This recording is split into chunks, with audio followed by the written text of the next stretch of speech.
Ito pa mga bossing ko yung in-order namin kahapon, tinake out po namin. Dito po sa salad stop, init ko po ngayon. Ito po siya mga bossing. Meron po siyang iba't ibang gulay po yan. Tapos meron din po siyang bread po dyan. Tapos meron din siyang chicken mga bossing. Yan, tapos meron din siyang mayo. Masarap po siya mga bossing. Ito yung number 1 doon sa list ng isa sa mga pinakamasarap kasi yung iba parang hindi namin type. Ito yung lagi namin binabalik-balikan, lalo na ng aking bunso mga bossing. Ito yung paborito po namin. Yung aking pong baby. Yan, kahit pagod po tayo, dami nating ginawa. Isang yakagan lang ng anak kahit nabubuhay pa si Joey. Isang yakagan lang po nila. Kaagad po kami ay umaalis mga bossing. Kaya sobrang takad-taka ko kung bakit hindi sa amin sinabi. Samantalang isang sabi lang niya kahit napapagod, gusto niya kumain ng ramen, hahanap kami kung anong restaurant ang bukas pa dahil gusto niya kumain ng ramen. Madalas kami sa mga expressway mga bossing ko kumakain. Ito po, tinosted ko muna. Tumurot ako ng konti dito kasi magpipiniling ako na minuto. Tumurot ako ng konti kasi nag-bake back po ako ngayon. Ayan. Mas masarap tostado para hindi siya malansa. Ayan, favorite ko siya ng aking anak. Tapos, mix ko na dito yung chicken soup at saka yung Nestle cream. Waiting na lang po ako para sa tomato sauce. Ayan, salin ko lang po. Ayan, tapos, mag-slice ako. Itotodo ko na po itong cheese na to kasi ang anak ko napakahilig sa cheese. Lagi siyang, parang una-unahan kami mga bossing ko, lalo na pag may nagme-melt na cheese mga bossing. Ayan, tinimplahan ko na po siya. Napakasarap mga bossing ko. Tapos, ginanon ko na para mabilis ko maluto mga bossing ko kasi kanina sobrang frozen itong aking giniling mga bossing. Kaya ganyan yung ginawa ko mga boss. Ayan. Slice ko lang po ito lahat mga bossing. Tapos, bibidyo natin yung step by step na pagsalansan natin mga bossing ko doon sa salad master ng yung kay nanay. Sa nanay ko po yun. Yun doon ko iluluto para i-melt lang po natin. Para meron din kaming oven mga bossing ko. Pwede rin ito sa air fryer, meron din po tayo. Pero doon natin sa salad master kasi isang parang kawali po siya na doon na diretso na po siya. Hindi ko na siya isasalin, doon na mismo diretso na mga boss. Pero konting-konti lang dapat kasi baka masunog mga bossing ko dahil maano po yung sa salad master. May timplahan naman po yun. Baka masunog lang yung pinakailalim kagaya ng una kong gawa, first time kong gumawa nung Bake Mac mga bossing. Nasunog yung ilalim.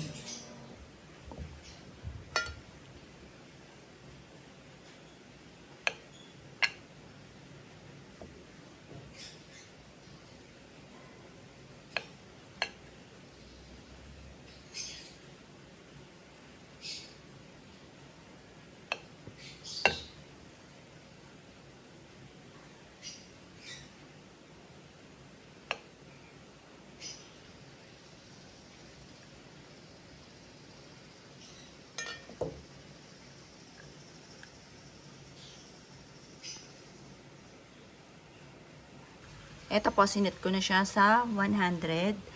Pagkatapos, ito, sarili ko lang tong version mga bossing ko ha. Ito, yung Nestle cream, at saka yung chicken soup mga bossing, yung creamy. Lalagay lang natin siyang ganyan. Tagal dumating nung pinabibili kong tomato sauce.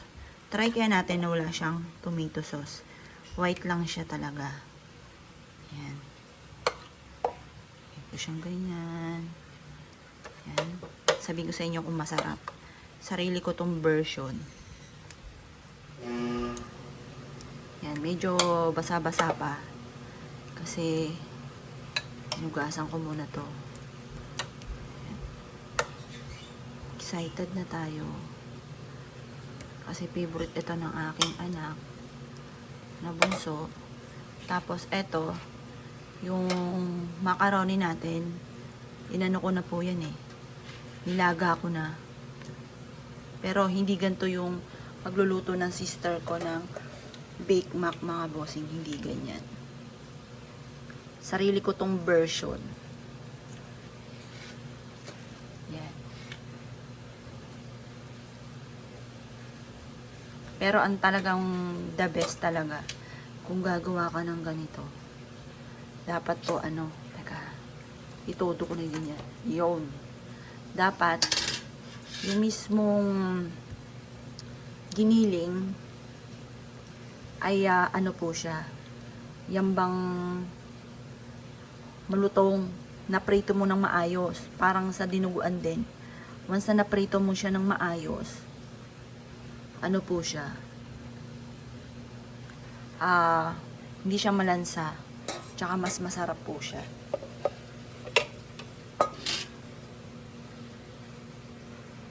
Ayan mga boss, eto, ihalo ko na itong sauce.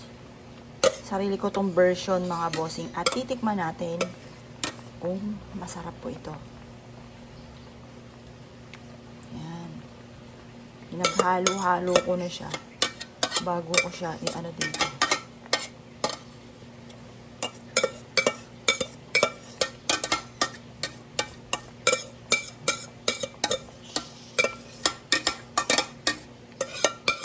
Hindi natin mabuti. Sayang yung sauce.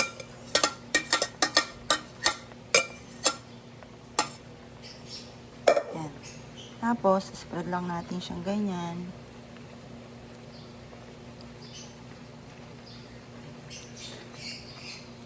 Yan. Spread lang natin siya.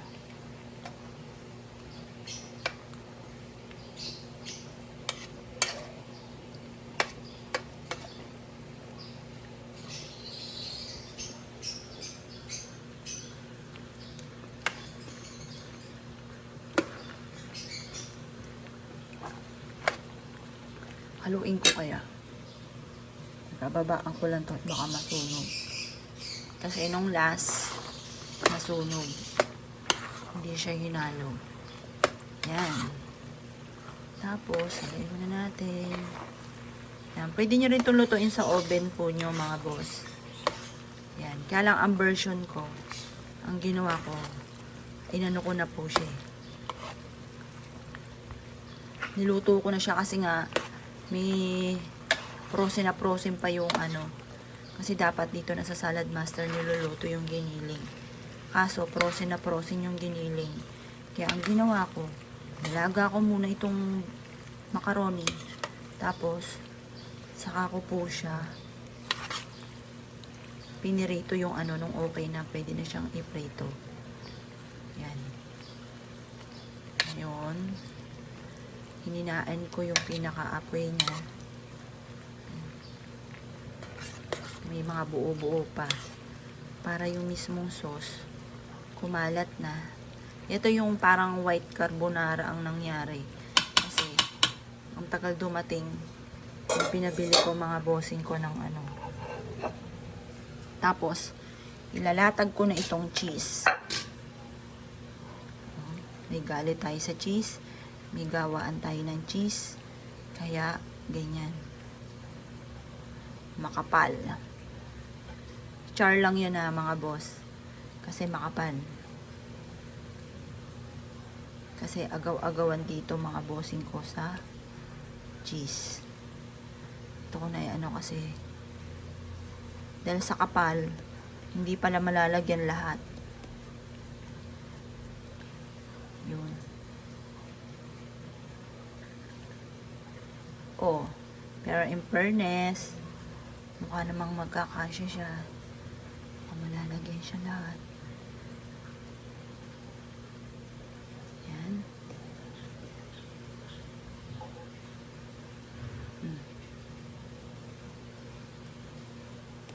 Tanan! Pagkatapos, taklubang ko lang muna ang ating Salad Master.